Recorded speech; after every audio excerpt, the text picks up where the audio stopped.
좋아요, 구독!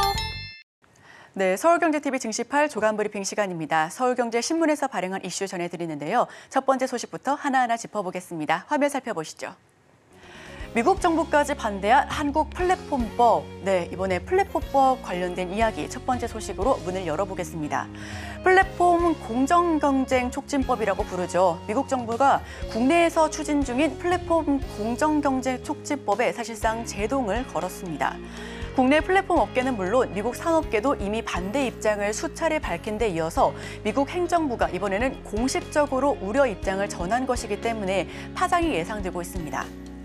우선 플랫폼법은 시장 지배력이 큰 대형 플랫폼 기업을 미리 지정해 자사 우대, 끼워 팔기, 멀티호밍 제한, 최애 대우 요구 등의 행위를 집중적으로 감시하는 것이 행위의 핵심의 내용인데요. 업계에서는 현행 공정거래법상 사후 규제 방식에서 위법 여부를 상시적으로 들여다보는 사전 규제를 도입하는 것이기 때문에 기업의 부담이 한층 더 커진다며 반발하고 있습니다. 중국 기업과의 역차별 우려 역시 큽니다. 미국 정부가 아직 공개도 되지 않은 법안에 대해 이례적으로 부정적인 의견을 전달한 것은 중국 기업과의 역차별을 우려했기 때문인데요.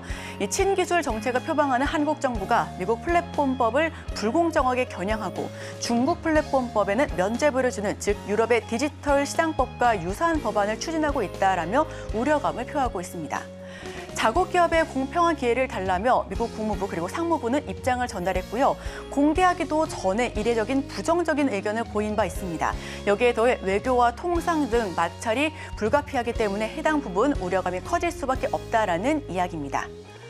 네, 다음 소식입니다. 윤 대통령 세제 개혁된 한국 주식 전평가 근본적으로 해결될 것이다. 금투세 폐지 공식화. 네, 두 번째 소식 정책 관련된 이야기 풀어보겠습니다. 네 번째 민생 토론회가 어제 열렸습니다. 투자자들은 자본시장 개혁을 통한 국민의 자산 형성에 대해서 더욱더 주목했는데요. 국내 증시가 실제 가치보다 저평가된 코리아 디스카운트의 원인으로 과도한 세제를 지목하며 강력한 개혁 의지를 나타냈습니다. 금융의 입장 표명은 우선 금융투자소득세로 수익률이 낮아지면 해외로 투자자들이 빠져나갈 수 있다며 상생 가능한 자본시장을 만들 것이다 라고 했고요. 국민의 자산 형성 기회를 늘릴 것이며 특히 과도한 세제로 국내 증시가 저평가되고 있기 때문에 이에 따라 금융투자소득세 폐지를 결정했다라고 표명했습니다. 금융투자소득세는 주식과 채권, 펀드, 파생상품 등 금융투자로 소득이 큰 투자자를 대상으로 해당 소득의 20%를 부과하는 세금인데요. 여기서 6월 말까지 공매도가 전면 금지된 가운데 공매도 전산 시스템을 구축하고 불법 공매도 적발 시 최장 10년간 주식 거래를 제한하는 등 지난해부터 이어진 불공정 거래 척결 방안 역시도 지속할 것이다라는 방침입니다. IRS 비과세 한도는 2.5배가량 늘렸고요. 증권거래세 인하는 예정대로 시행할 것으로 보여집니다. 이 소상공인 대출 이자 역시도 캐시백할 예정이고 금융통신통합채무 조정 역시 추진하겠다라는 입장을 밝혔습니다. 다음 소식입니다. 보름새 56원 취소다. 중동 확전된 강달러 이어질 듯. 네, 이번에는 환율 소식 전달해 드립니다.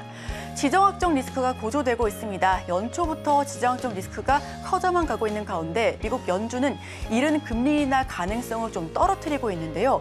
이에 완화 가치 급락 등 시장 변동성이 커져가고 있다라는 내용입니다. 원달러 환율은 2달 반 만에 1,344원을 넘어서 추가 상승 여력까지 키워가는 중이고요. 지난해 11월 1일 이후 가장 높은 수준을 보여주고 있습니다. 연준의 금리 인하 기대감이 바뀔 때마다 원달러 환율은 출렁이는 모습을 보여왔는데요.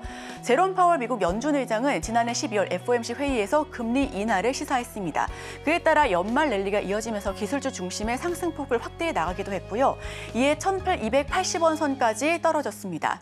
다만 올 초에 매파적인 발언이 이어지고 금리 인하에 대한 기대감이 꺾이면서 환율이 급등하는 현상이 반복되고 있고요. 이는 위험자산 선호가 약해졌기 때문이다라고 판단되고 있습니다. 지정학적 불안감도 가치가 절하되고 있습니다. 우선 이 지정학적 불안감에 원화 가치가 하락하고 있는데요. 중동 지역에 대한 불안감, 특히나 홍해 리스크가 발발되고 있고요. 북한의 무력 도발 역시도 지난해 이후 계속해서 좀 이어져 나오고 있습니다. 여기에 더해 양안 갈등과 외인 순매도, 엔달러 환율 역시도 상승하고 있고 이에 더해서 실적 쇼크에 원화 약세 요인이 더 쏟아져 나오고 있다라는 분석이 이어지고 있습니다. 원달러 환율 1,340원대로 급등했고요. 반도체 침체도 원화 약세에 부채질을 하고 있다는 평가입니다. 1분기 미국 단기 자금 유동 역시 우려감이 크기 때문에 계속 원달러 추이는 지속적으로 추적해볼 필요가 있어 보입니다. 네, 다음 소식입니다. 인텔의 반도체 1위 내준 삼성, 임원 연봉 동결 초강수, 삼성전자 소식 전달합니다. 인텔의 선두를 뺏겼습니다. 삼성전자, 주력인 메모리 시장 불황에 직격탄을 맞았다라는 평가죠. 라이벌인 인텔의 2년 반 만에 반도체 선두 자리를 뺏겼고요. 삼성 DS, 즉 반도체 사업부는 비상회의를 개최하고 임원 연봉을 동결하는 등 초강수를 뒀습니다. 실적 개선에 대한 의지를 다시 한번 다졌는데요. 인텔은 세계 중앙처리 장치 즉 CPU 시장의 대표 주자입니다.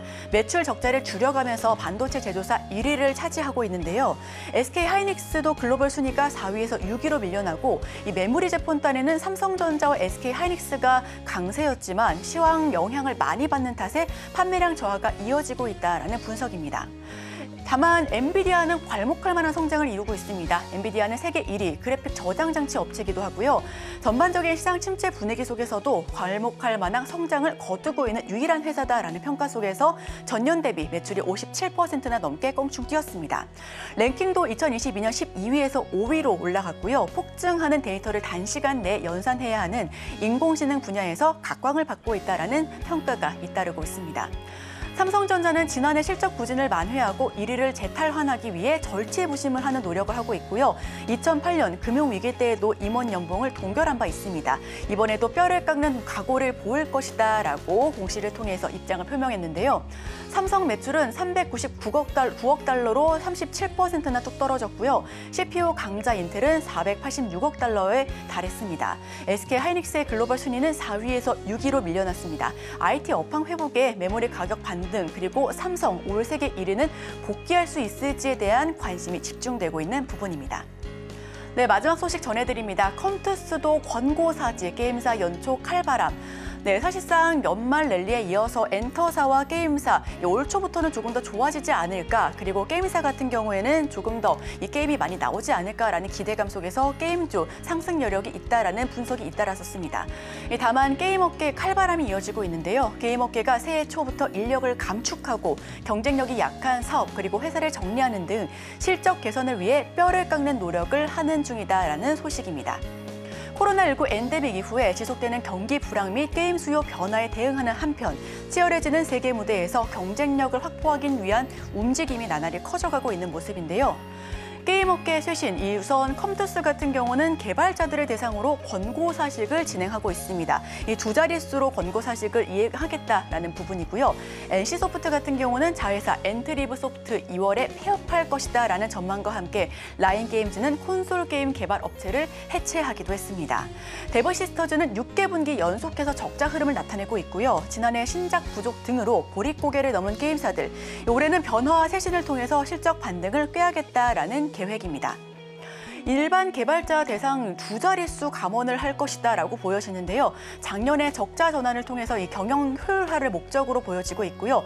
NC와 라인게임즈 등도 인력을 줄이겠다라는 입장입니다. 이 콘텐츠를 강화하는 등 올해 적극적인 쇄신에 주력하겠다라는 입장을 밝혔습니다.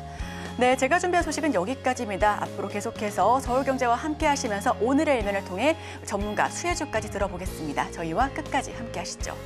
좋아요, 구독!